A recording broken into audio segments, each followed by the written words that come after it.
Welcome to Expressions of Leadership, a podcast showcasing the many faces of leadership. I'm your host, Michelle Kawamoto Perry. From teachers to artists to C-suite leaders, we explore how people own their authentic leadership, celebrate their triumphs, overcome challenges, and share lessons learned.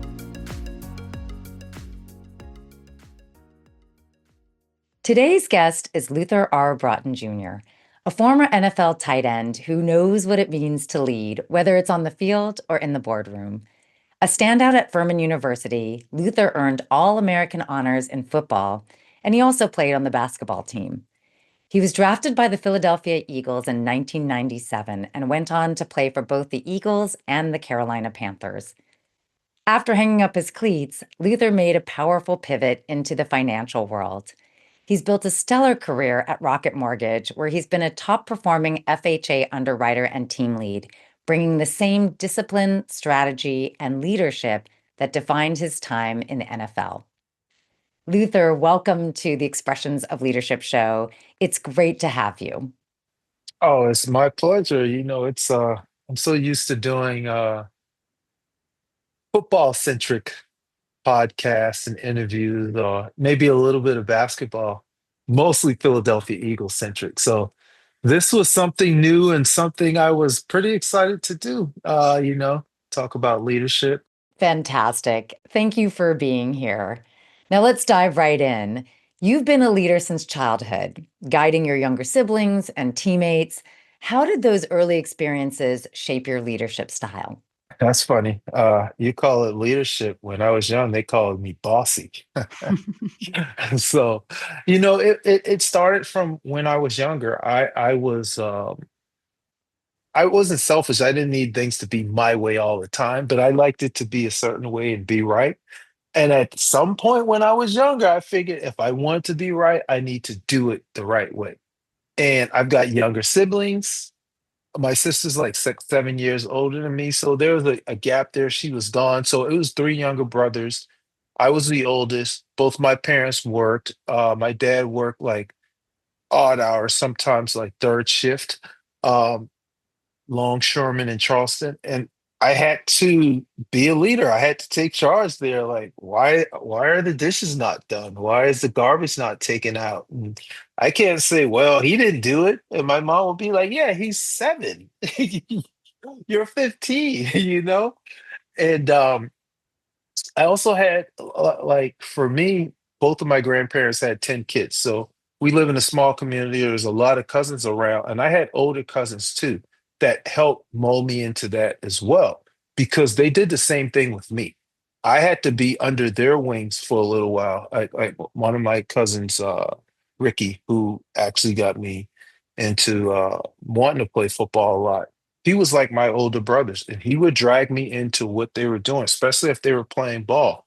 He would lead me. Look, you might get knocked around a little bit, but there's no quitting. You step up. You take command. I don't care if you're younger than everybody else. You can't bow down to anyone else. And that kind of helped me become a leader, become that bossy kid. Even in school, I got promoted in second grade. And from kindergarten to second grade, I was a smart kid at some point in my life. I don't know what happened now. And my teachers they would gravitate towards me to be in charge. Luther, and I guess they saw it in me. Luther, you're the host of our little play. Or we've got a project, Luther, you're in charge of this team, or this, that, and the other. So it became natural for me. And I was never intimidated by the fact that I had to lead or someone had to listen to me. Because I was never really a follower. So it was natural for me. Now, you played point guard in high school, and you also joined the football team because your cousins were involved in it. How did those early moments in sports shape the way that you think about competition and teamwork? Oh wow! Basketball was always my first love. Again, my cousins. I was the oldest boy in my house, right? So my older male cousins were like my older. brothers, and I have one cousin, my first cousin. They lived within probably a half a mile away, and I would walk over there, and it was my aunt's oldest son, and he took that role of me being his younger brother. I didn't have an older brother, and whatever he did, I wanted to do. The teams that he liked, I liked, except for the Cowboys. He was a Cowboy fan. Uh, that's how I became a Clemson football fan because my cousin Ricky liked Clemson. So I was all Clemson all the time. And but what he did, I wanted to do it. He was a great football player, and even though I love basketball, he played too. It wasn't his first love. I wanted to play football because he played, but basketball was always my love. I would get the basketball and go to the hard court, and it didn't. We didn't have. No one had to be there. I would shoot, shoot, shoot. I would work on my free throws. I couldn't do. I wasn't really good shooting with my offhand, which was my left hand, and I would go there and take 500 left-handed shots until I could get it because I thought I was going to the NBA. I was thinking I'm going to grow to be 6'8". I'm going to the NBA, so I got to work and work and work. And I was a huge Michael Jordan fan, and that's we had VHS. We didn't have the internet and streaming items, so I had my mom buy the Michael Jordan "Come Fly with Me" video, and I'd watch it every single day, and I'd work on something that I saw him do. I try to do it the way he did, and by my senior year my cousin, one of my other cousins, was a point guard. He was older than me. He graduated my senior year. I slid over to the point guard. And again, I took over the leadership of the team because I was a senior then. I ended up running the point. I was a quarterback of the football team, who's typically the leader of the team. And it was easy for me because I put in the effort, right? I was good at it. I put in the effort, and teammates or team members aren't going to follow someone who doesn't put in the effort. And your college strength coach, Joey Batson, was a mentor who believed in you. How did his guidance influence your development as an athlete and a leader? Because Batson came in, and I'm an athletic kid, but still chubby. I'm like 6'2", 250, chubby, athletic. I can run, I can move. And he called me in one day and he said, Luther, he said, I see something in you, but I don't see, I'm not getting all from you. They're not getting all from you. Uh, I think you can play on Sundays, which obviously Sundays is when NFL's play. He said, you can play on Sundays. And I'm like, yeah, whatever. I'm going to graduate and get a job. He said, you can play on Sundays. And what's going to happen is over the next couple years, maybe shorter, you're going to hate me. But when it's all said and done, you're going to love me. And I'm like, what? And he was like, I'm going to be hard on you because I see something in you. And it was true. I hated him for a while. He would kill me. I'd throw up some days from running and lifting, and he'd he'd he'd make me come in on Wednesdays. It was like, you need to come in on Wednesdays. He didn't make me, but he'd say, you need to come in on the day off. We need to work on this. And at some point I accepted it. I accepted that he's not being I'm not under punishment. He's not being a jerk. He really thinks that I can play in the NFL. He thinks there's something there. And he killed me and he drilled me, but he treated me like a man, right? He treated me like he was trying to develop a man. He treated me like my dad would treat me, with tough love.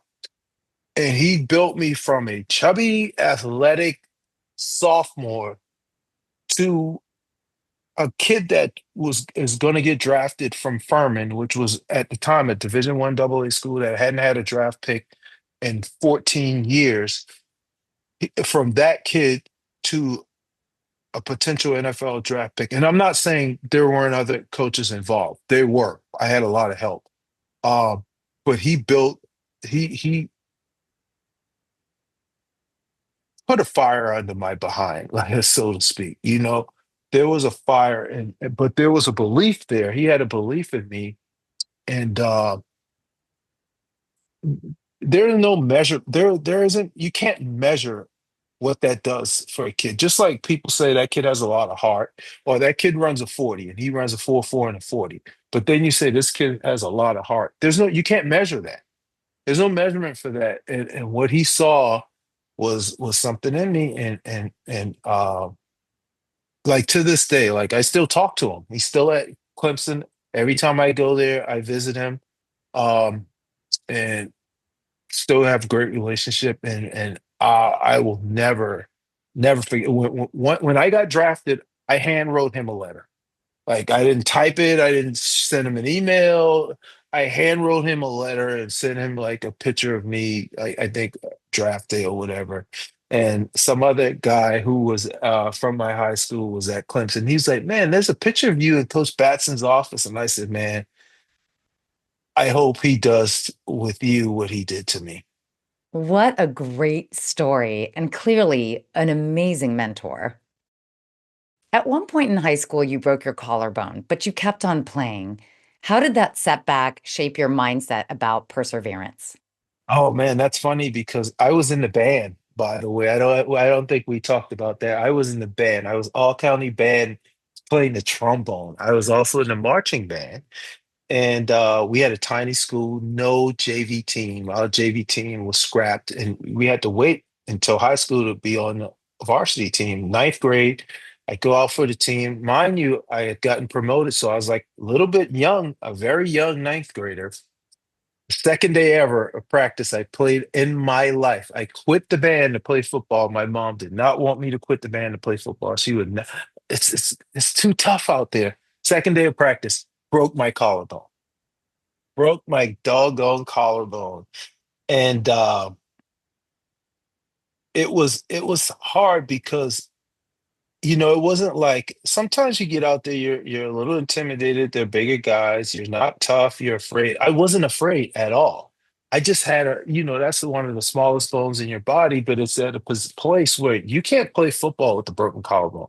You might be able to play with the broken finger or something like that, but you can't play with the broken collarbone. So I was done for the season, and it was tough, right? But what I did was as soon as the doctor gave me the option, he said, "Your bone broke and it's like a little bit on top of the other one, right? You have an option. We can have surgery, put a pin in it, and have it heal back like straight, or it can just heal that way. It won't affect you much. Probably won't affect you at all." And I'm terrified of needles. And I was like, no, if that's the option, I'm not having surgery. Even at age 13 is what I was at the time. I was like, if it's my choice, no, I'm not having surgeries. But what I did as soon as they let me out of the house, I had to be in this weird, it wasn't a cast, this weird apparatus for a while until it healed enough for me to be able to be out and about. And I became the statistician for the football team. I went right back out there so I could watch. I wanted to watch practice, still learn, and during the games, I would keep stats. I was still around the team because I knew that's something I wanted to do. It was that injury wasn't forcing me to quit football. It could have been like, oh, I'm done with football. I'll just focus on basketball. I wanted to be out there. I wanted them to see that I wasn't afraid. Yeah, I got hurt, but I'm not afraid. I'll be back out here next year. But let me focus and pay attention to what's going on. It can help me going forward. And then I was still out there outside doing some running because basketball season was coming up as well. So it helped me be able to deal with an injury early on and understand that it's not the end of the world. You can get over it, work to rehab this thing, and just be ready to go next year. So that was tough as a kid. My first organized football to break my collarbone the second day at practice, but hey, it helped me be mentally stronger. Clearly, you are not going to give up or let that injury stop you. Now, let's shift gears. Failure is part of every athlete's and leader's journey. How do you personally define failure, and what role has it played in your success? That's a good question. People look at failure differently. Like for a lot of people, failure has huge negative connotations, but it doesn't have to be. I think you fail. There are two levels of failure, right? One bad level of failure is if you just fail because you didn't give enough to you have let's say let's say Michael Jordan comes into the gym, right? I'm a huge Michael Jordan fan, so let's just be honest, he's gonna beat me anyway, so whatever. But let's say Michael Jordan comes into the gym and he's like, I want to play you one on one. If my mindset is he's gonna beat me anyways, and I go out there and just not even get an effort. That's a huge failure. You failed to compete. You failed to get to show everyone else how tough you are, how mentally strong you are, how much of a fighter you are. Hey, he beat me 11-1, but I gave everything, right? Even when you lose, you failed to win, but you actually competed and you didn't fail the assignment if you really compete, right? I think failing, the worst kind of failing is when you don't give anything. My son plays rec football and basketball, and he was the best player on their team when they were like seven, and they lost in the championship game, and he was really upset. And I think they had 19 or 20 points, and he had 16 of the points. And I said, dude, what's wrong? He was like, well, I just couldn't make any shots. And he had a bad shooting game, right? And I said, you're exhausted, aren't you? And he's like, yes. I said, did you play hard? He's like, yeah. And he's looking at me like, why are you asking that? I said, did you play as hard as you could? He's like, yeah, I was diving on the floor and this, that, and the other. I said, that's not a failure, son. I said, dude, if you were slopping around and pouting because you missed shots and not rebounding and not defending, that's a complete failure. You guys lost the game on the scoreboard, but you guys competed, and that's not a failure. There's a lot to say about competing. There can only be one champion, right?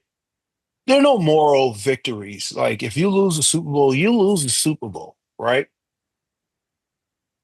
But there's only one champion. And if you're just want to give up because there can only be one champion, you've taken yourself out of consideration for the title. You could fail upwards. In football, you can have people who will kick your butt every single time. You're like, I got to do something differently. That's failing upward. If you're going to go back out there and compete and try to get better to get that person or that thing is not going to beat you the next time. If you just give up, that's complete failure. Can you share a defining moment when you faced adversity, either in sports or in business, and how you navigated it as a leader? Oh, yeah, I can tell you, coming to Carolina, when I got drafted by the Eagles, and I was the fourth tight end. I was on the bench a lot, and eventually I got cut and put on the practice squad. And when you're a practice squad, you're technically on that team, but you're a free agent. And the Panthers poached me. They came and signed me off the Eagles practice squad. And my confidence was down because we had John Gruden was our offense coordinator in Philly, and he kind of dogged me, right? So I had no confidence. And we get to Carolina, and I'm playing behind an all pro and Wesley Walls, and I know uh, probably not going to beat him out, but I'm going to make sure they understand that I'm a problem, right? And the good thing about that is you come in and I'm trying to take Wesley's job, right? But every day he's teaching me something on the field. He's trying to get me better. He's like, and he said it one day. He was like, I know your job is to take my job. He's like, but we'll only get better if you get better because two tight ends can play at once. We can't play two quarterbacks, but I can help you get better. And by the end of that season, Wesley got hurt. And we were playing the Rams, and I got my first NFL start. And this is a year, less than a year before that. I didn't think I could play in the NFL because of how what was going on with the Eagles. The 15th game of the season, I caught a 68-yard touchdown pass in my first start to win the game. It was my first touchdown catch ever, my first start, and it was a game-winning touchdown. At that point in the Carolina Panthers history, it was the longest touchdown by a tight end ever. And that record stood until like 3 or 4 years ago when Greg Olson broke my record. And I was cheering for it. I'm watching the play going crazy, and my buddy texted me and he was like, "You do realize that that was your record?" And I was like, "Oh, yeah, he is a tight end, right?" But backtrack a little bit. I went from thinking I couldn't play football to, all right, you're in a new situation. You're getting a kick in the butt from your coaches and other players, and you better grind and get ready to go, or you're going to be out of this league. And less than a year later, and it's hard. This is hard to do in the NFL. I'm scoring a game-winning touchdown to win the game against the Rams. For me, that was like, man, it felt so good to do that. And the world is watching. It's not like I'm playing a high school game. I'm in the NFL. Like I just scored a touchdown in the NFL. And look, I was still, you know, it wasn't people are like act like you've been there before. I hadn't I hadn't been there before. So it was dude, it was a great feeling. I'm not even gonna sugarcoat it a little bit. It was best. We're taking a short break, but when we come back, Luther shares how being a role player shaped his approach to leadership, both on the field and in the workplace. Stay tuned. Don't miss a thing. Follow Expressions of Leadership on your favorite podcast app and connect with us on Instagram and YouTube at Expressions of Leadership. Welcome back to Expressions of Leadership. Let's pick up where we left off with our guest, Luther Broughton Jr., as he reflects on leading from every position, not just in the spotlight. Now, not every leader is a star player. Sometimes leadership is about excelling in a supporting role. How did you approach leadership as a role player in sports, and how does that translate to your career today? I could tell you when I made the Eagles, I was probably one of the last players on the roster, right? 53-man roster. I was probably 51, 52, right? We get to practice and I'm thinking, oh, it's good. I've made it. And I'm out there practicing and just, going through the motions. And I got on the elevator after practice and Ray Rose was the head coach. And he said, look, that was a bullshit effort you gave today. And I'm like, whoa. And he's like, there are plenty voices in here. And some of these voices are gonna want a replacement for you if you don't pick it up. He's like, yeah, I'm the head coach, but we got decision makers and we're meeting. You don't want your name to come up, right? Practice squad and the backups, they have to put in an effort for the starters to look almost as good as the other team, the team we're playing Sunday, right? And that's when I realized that I do have a role on this team. Whether I play on Sundays or not, whether I suit up or not, your role is to give the best effort that you can. You have to be the best scout team tight end in the world, even if you have to make the starting guys mad.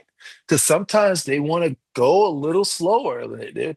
I'm a starter. I don't need you blocking me as if it's a game. And I'm saying, look, dude, I'm gonna get cut if I don't give an effort. So you got to deal with it. And sometimes guys will say it. They're like, "Oh, Luther, he's all pro today." They'd make a joke out of it. But after that happened, I realized that my role on the team, I didn't have a voice. I was a rookie just getting there. I don't have a voice in this locker room. I hadn't earned the right. But what I can do is show you every single day in practice, even on scout team, that I'm going to give 100% effort and I am going to lead from wherever I am. However I can lead that way.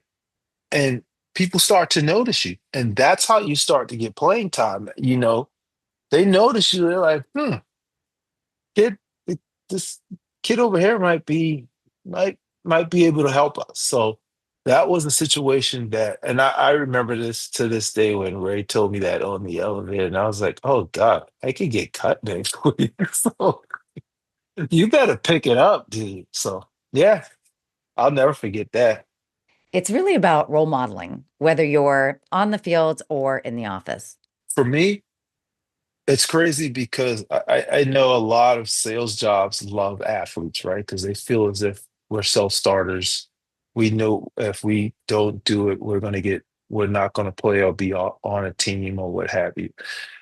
But for me, that's just how I am. I want to be at the top of the charts. I want to look good. I want to lead. And when I was in a production role, I would be annoyed every day if I wasn't on the top of the production sheet when the numbers came out the next day.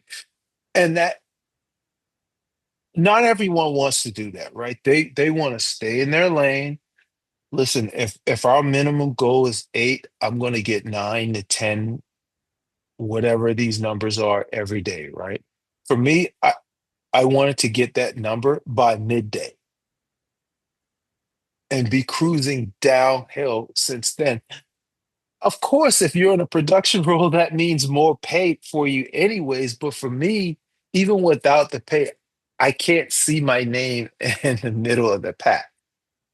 And that helps because people look at you and they go, huh, all right. And Luther's always up there. He's leading without even saying anything.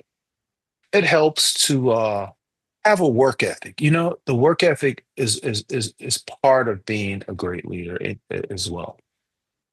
As you noted, the mortgage industry values athletes for their self discipline and drive. What parallels do you see between success in sports and success in sales or underwriting?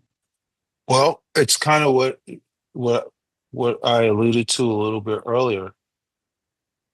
When in the off season in football, you you don't have and you don't have practice, right? You can do whatever you want to do, right? In the off season, you could either get up at 6, 7 in the morning, go to the gym, run, work out, lift, stretch, take care of your body, eat right, all this good stuff.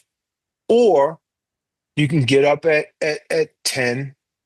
You can go to the gym and get an hour in. You can lift. You can maybe put on a little weight and you can try to get yourself in shape during training camp, right? Once we get there. Or you can come to camp in shape and take someone's position, so to speak, take someone's jobs, you know? You could do one thing or the other. Athletes, a lot of us, we know that if unless you are exceptional and you're just the greatest player out there, and there are some people out there who just don't have to do it. You're going to have to get up in the morning and do this on your own. There's no one asking you to do this, no one forcing you to do this. You're not getting paid to do this in all season. So you can be ready for this grind of this season. Same thing in the work world, production world, sales world. I'm not going to eat unless I make this sale. I am not going to eat or pay my bills unless I am a high producer in this company, in this world, right? So I'm if I have to be there at 9, I'm there at 8:30, right? I'm eating breakfast at 8:30 and not at 9 at my desk. I've gotten going before 9, right? I'm organized. I've got my day set up to what I want to do. I'm taking lunch for maybe 30 minutes, right? And if I have an hour if I want to, but I'm not taking a 90-minute lunch. I'm not walking in when and we're adults. No one's like we're kind of in a fluid environment where no one minds because you can just work a little bit later to make up the time or what have you. And every day is not going to be the same. Maybe you have to go pick up dry cleaners. Maybe you have to go to the store. Maybe you have to do something. That's fine, but not every day. And you can see people who come in late. They're eating at 9:20. long lunch, also leaving right at 5. And when the production numbers will come up, they're in the middle or low end of the pack, right? Then you see individuals who who just don't want to be anywhere near the bottom. Whether they're an athlete or former athlete or not, they compete, right? And if your name is here at the top, typically your income is higher. Which I mean, we all work for income. Let's not fool ourselves. We want to get paid, and we want to get paid more, right? If you're going to offer me $100,000 for a role, and this person is offering me 130 for the same role, I'm probably going to take the 130, unless that company is in Siberia. I'm probably going to take that role if everything's equal, right? Or you could be in a position where, hey, we're going to pay you X amount, and it's up to you to get here. X amount is just fine. You probably be able to pay your bills and whatnot, but you can be here if you put in the work. And for me, there's no alternative. It's not about the money. I can't see myself at the bottom. That's just me. And I think that's leading from the front, is what I Mhm. call it. Well, we've got more great insights coming up from Luther. We'll be back after a short break. Don't go anywhere. Want to support powerful conversations on leadership and success?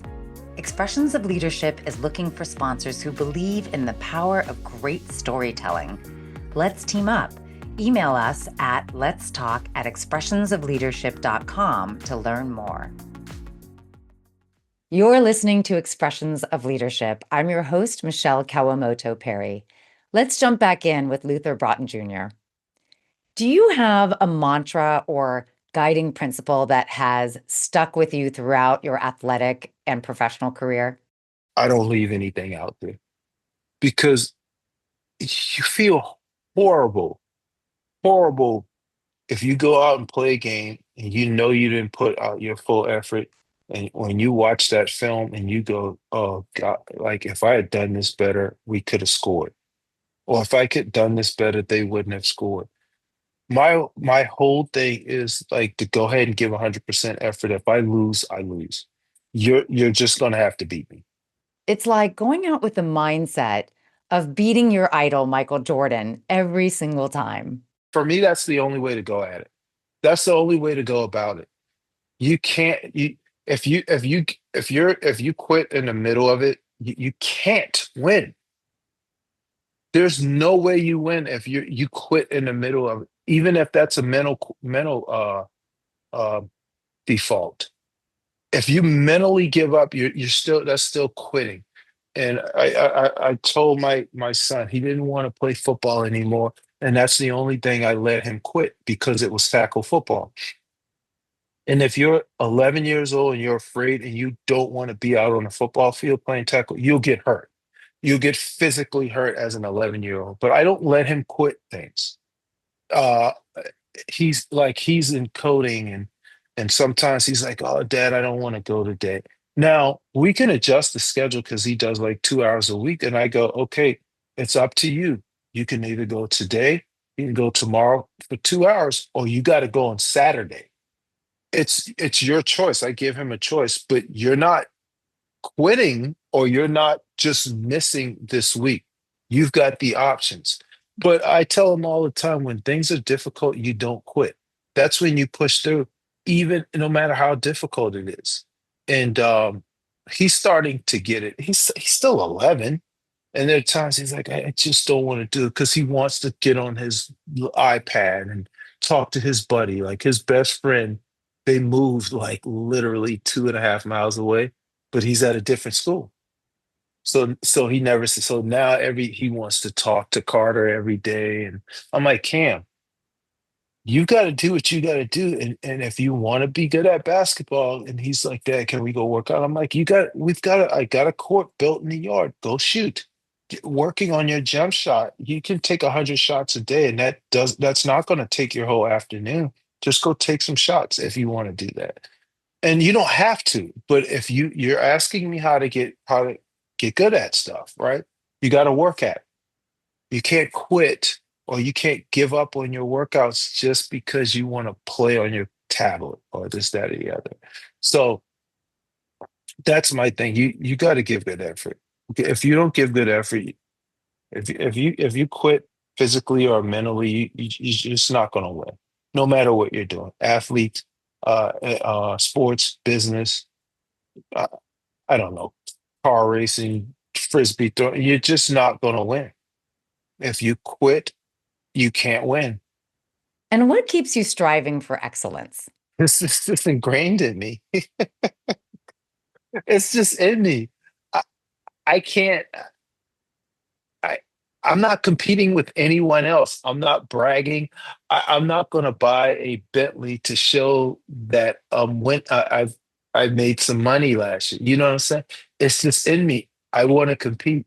I want to be like Warren Buffett. Everyone wants to be, but I say that to say Warren still lives in the same house he lived in like years ago and drives a Cadillac, right? He doesn't have to prove anything. He doesn't have to drive a Lotus to show everyone that he's got all this access to all this money. Like I just can't. I know myself. It'll eat me up internally if I know I'm not giving all. You know what I'm saying? It's an internal thing for me. It's personal. It's not. Of course, it's taking care of my family, right? And being there for my kids and my wife and all that good stuff, right? All that sounds cliche, but it's true. But for me, it's just it's just in me. That's just in me, and I'm never going to be different. Let's circle back to mentorship. As we previously discussed, you've had mentors who have shaped your journey. How do you hope to pay that forward for the next generation?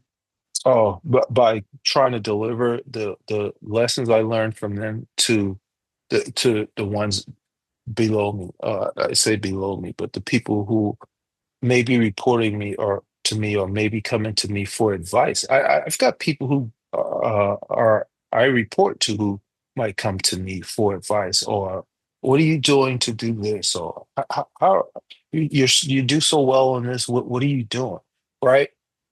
If I don't share or help others, then I've really failed the people who have pushed me. Like, for example, I mentioned Wesley Walls. When I came to Carolina, Wesley did everything he could to help me become a better tight end. I wanted his job. That's how NFL works. You want to take the guy's job. He did everything he could to help me be better. Like for me, that like why won't I do that? Do I want you to take my job? No. But when you win and when you do well, we all win. It's not always about, well, he's going to end up taking your job. It's going to make it made our team better. If I'm good and he's good, it makes our team better. Now we have two guys at this position who can play. We become a problem.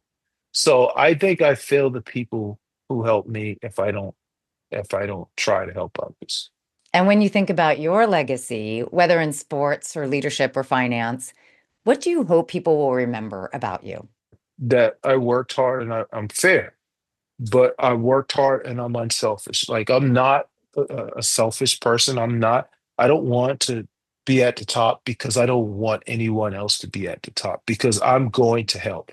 If you ask me to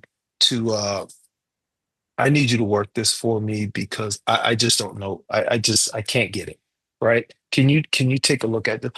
I'm probably I am. I'm gonna stop when I'm doing unless I'm in the middle of something like some really ridiculous file or situation where I have to fit. I'm gonna stop and I'm gonna because you're not gonna come to me for help.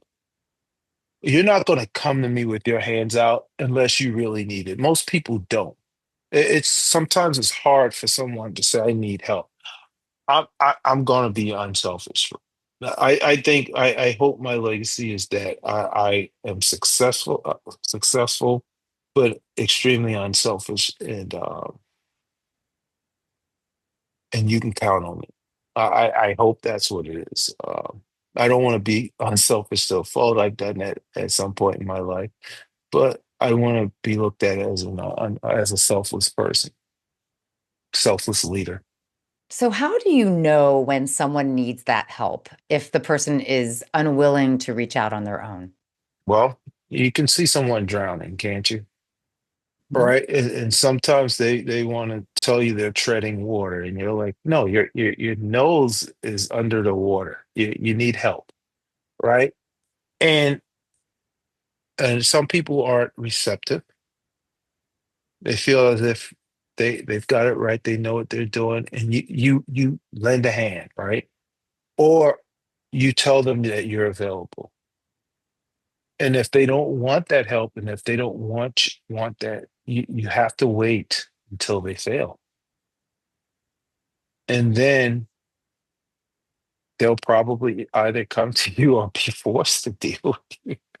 But no, they'll either come to you or you go back to them again, and maybe they'll say, "Look, yeah, I do need you. Can you assist, or can you help me, or can you show me what you're doing, or can I shadow with you, see what I can do to improve?" But sometimes they have to fail. Some people have to fail in order to accept help, which is fine. You know, we live and we learn. We're going to take a quick break, but when we come back, Luther shares what's next in his journey and how he's thinking about leadership growth and new opportunities ahead. Leadership isn't just about strategy, it's about people.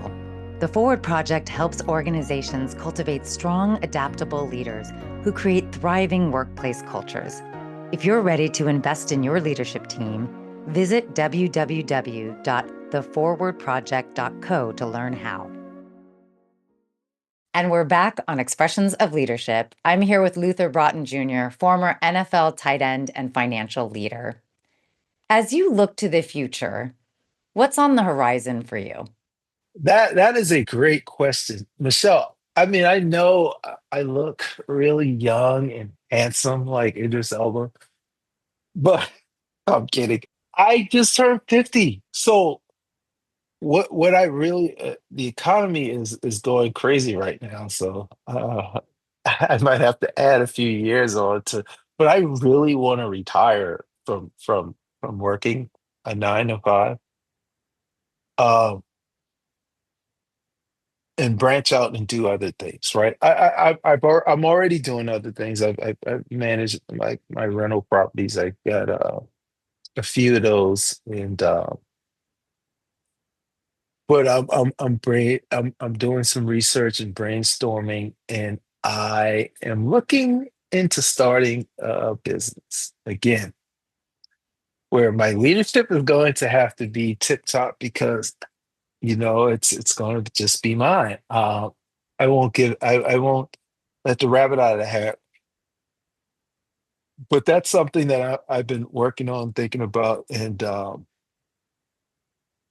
we don't know what that's going to look like. But years of learning from others, seeing other leadership, uh, being involved in leadership is going to help lead me to be able to accomplish this on my own. But yeah, going forward, what my biggest thing is continue to be a good dad because my son's 11, right?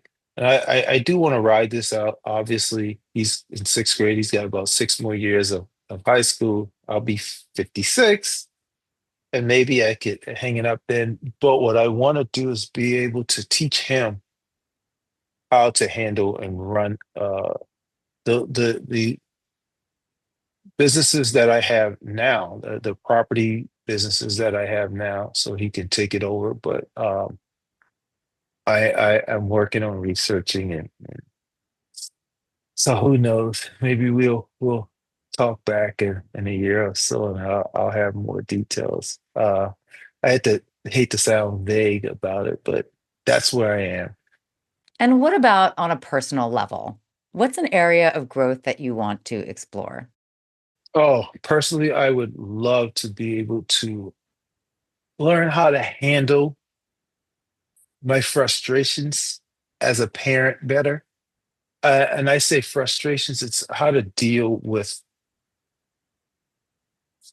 a kid who's 11 who's becoming a teenager. Because sometimes I get annoyed and I'll have to have a conversation with my son, and you could tell that maybe I've talked to him a little bit too harshly because you could tell he's like doesn't want to talk to me like a little bit later or this, that, the other. And that comes with the territory, right? Maybe he's just annoyed. Maybe I was a little bit too strong in my wording. Maybe I just let it go, right? Maybe I let it go, let him screw it up to the point where he's like, maybe I should change this. Like, for example, and I know this is a horrible lesson for him. When he was younger, right at the start of the pandemic, he's got the basketball goals in his room on his door. He shoots, shoots, shoots, shoots, shoots. So one day I hear all this noise, and I walk in there and Cam's jumping off of a chair trying to dunk. And we tell him over and over, we told him over and over, you can't do that. You're going to hit your face on the door or you're going to fall. Well, I'm sitting in the basement working, and my wife's upstairs with him. And she texts me from upstairs, come upstairs now. I go upstairs, and Cam is screaming. His mouth is bleeding. Guess what happened? He jumped off of the chair. He didn't bang his mouth on the door and knock his teeth out. He got his two front teeth caught in the net and it yanked them out. That was a lesson that he had to learn on his own, right? I didn't want him to learn that lesson that way. I would prefer for him to fall, bang his hand or something where it hurt a little bit, but it was a massive lesson for him. Now, we took him to the dentist and they weren't his permanent teeth. And she said, actually, this was a really good pull. She said, if I were to pull his teeth, I would want to pull it like this. And she said, the problem is his permanent teeth aren't ready to grow back in yet. So he's going to be toothless in the front for a while. Great thing about it is we have no school. We have no in-person school because we were in the pandemic. So Cam was without his two front teeth for months, but it was a huge lesson learned. And I had to sit him down and I said, Cam, remember when I had a conversation with you about consequences? And he said, yeah. And I said, that's what a consequence is.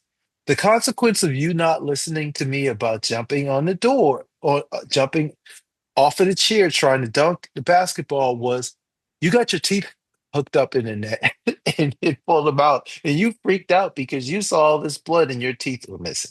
And it hurt a bit. I said, that's what a consequence is. So I say all that to say that I'm still learning how to be a parent and hopeful. And that's one thing I hope to get better at.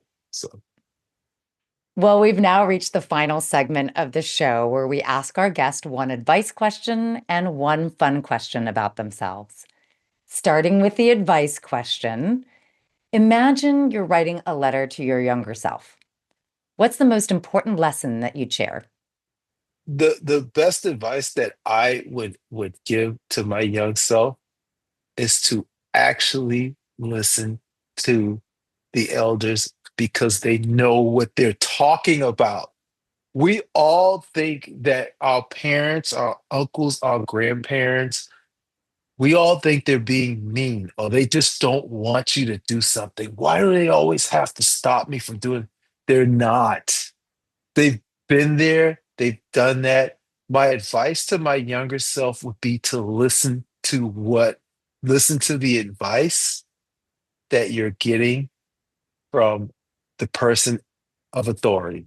Listen to it because from at this point in my life, I know they were telling the truth. They were telling the truth. They did not want me to they didn't want me to stay home from going to that party. They knew that there was something going on at that club and At some point that thing was going to get busted, or there are gang violence going on there, or whatever it is, that your parents knew that the reason that you shouldn't be doing this wasn't because they wanted you to stay home. They don't want to be bothered by you. They want to chill sometimes, but they don't want you to go to that place, not because they just want you to stay home. So please listen to them. I can't even explain to you, young Luther. Just listen to them. It's true. What they're saying is true. And now for the fun question. I've actually got a few of them for you, Luther. First, what was your favorite football team as a kid? My favorite football team as a kid was the Raiders. I'll tell you. We mentioned earlier about my cousin who would who was like an older brother to me, but he had a brother, and they were only like 10 and a half months apart. I guess you call that Irish twins or something like that. I hope that's not a slur. Anyways, he liked the Cowboys and his brother liked the Steelers, and they both tried to get me to hate the other one's team, right? So I hated the Cowboys and the Steelers, and I didn't have a team because we lived in South Carolina. We didn't have a team, and we would always have the Steelers were on, the Cowboys were on, and our local teams were the Washington Redskins at the time, and I think, and the Falcons and Dolphins were always on. I didn't like any of those teams. I didn't like the Washington. I didn't like their uniform colors. The Dolphins, they were okay. The Falcons, they were okay. And I remember the first game I ever really, really paid close attention to was the Super Bowl when the Raiders won the Super Bowl and Marcus Allen did his run where he did the reverse field for the 74-yard touchdown run, and the Raiders became my team. I think I was like 8 or 9. So the Raiders were my team growing up until I got drafted. I loved the Raiders until the day I got drafted. And of the NFL teams that you played for, which one was your favorite? Oh, that's easy. I know I'm from South Carolina. I live in South Carolina now. But the Panthers weren't my favorite team to play for. It was Philly. I mean, come on, Philly fans, as rowdy as they get, that was coming from a small school and going to Philly, and that being my first professional experience. Now, let's not talk about the stadium. The vet sucked. The locker room stunk. The shower clogged, all that stuff. But playing in that city was absolutely bleeping amazing. So that's an easy Philly. Sorry, Carolina. I still love you, but Philly was easy. And which team do you root for now? Eagles. Eagles won, Panthers won B. But listen, the Eagles drafted me, and the Eagles actually traded for me. I'm pretty biased towards the Eagles. Let's get that. See that behind me. I do have a Panthers one in here someplace, but I'm an Eagles fan. I've been drinking out of my Eagles cup. I'm an Eagles fan. I'm an Eagles fan. I can't change. I don't know what would make me quit them. So Well, Luther, thank you for taking us through your journey from the field to the financial world and everything in between. Your story is a great reminder that leadership isn't about the title or the spotlight. It's about showing up, staying hungry, and always growing. And I look forward to hearing about whatever it is that you take on next. thank you. It was a pleasure. It was a pleasure. Hopefully we can do this again. That would be wonderful. And to our listeners, thank you for joining us on Expressions of Leadership. We hope this conversation inspired something in you. Until next time, keep leading with purpose. If you haven't done so already, make sure to click on that follow button so you don't miss out on future episodes. Have a guest you'd like us to interview? Questions, ideas, or just want to say hello? You can reach us at letstalk@expressionsofleadership.com or connect with us on Instagram or YouTube. We'd love to hear from you. And as always, thanks to our amazing team behind the scenes for making this podcast possible, including our sound engineer, Graham Palmer, and my chief encourager and advisor, Jeremiah Higgins.